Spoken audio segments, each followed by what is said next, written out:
Doctor Ambedkar कहते हैं कि आपको अपनी शिकायतों को दूर करने के लिए ध्यान केंद्रित कर उपाय सोचने हैं।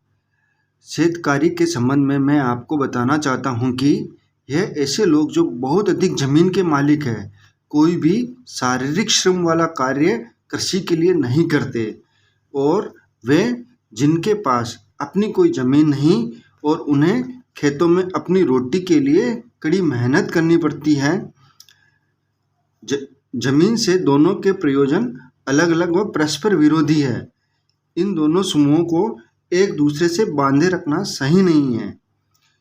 खेती व्यवस्था में कैसे खोद काश्तकारों को बड़ी दयनीय स्थिति में जब चाहे तब निकाल फेंकते हैं।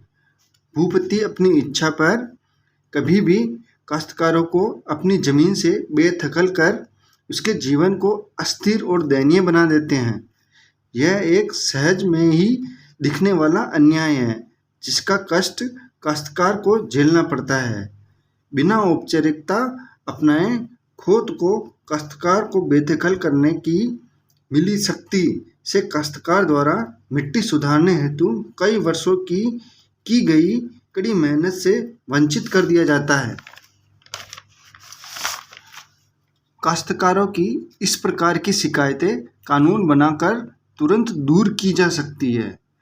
ऐसे वंचित काश्तकारों का समाधान उनकी मेहनत का पर्याप्त मुआवजा खोतों द्वारा देने की मजबूर करने के प्रावधान से हो सकता है।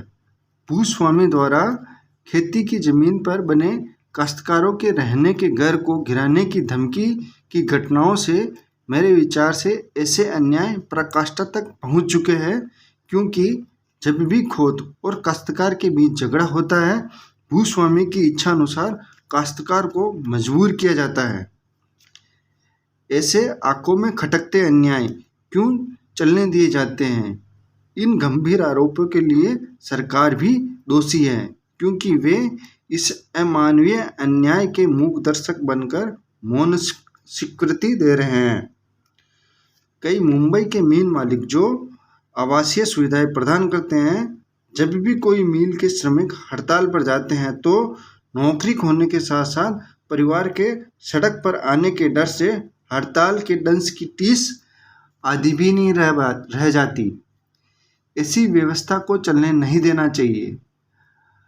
आपकी शिकायत निवारण के लिए हड़ताल अवश्य ही सुनिश्चित हल नहीं है, परंतु यह एक ऐसा शस्त्र है जिसका प्रयोग कभी कभार ही होना चाहिए।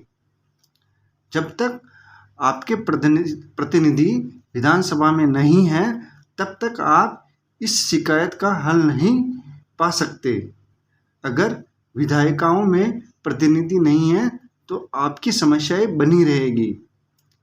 ऐसे आदमी तलाशें जो आपके हित के लिए काम करेंगे। अपने प्रतिनिधि की तलाश में कभी यह गलतफहमी न पाले कि कांग्रेस या मनुवादी नेताओं जैसे लोग ही आपके अधिकार की लड़ाई लड़ रहे हैं।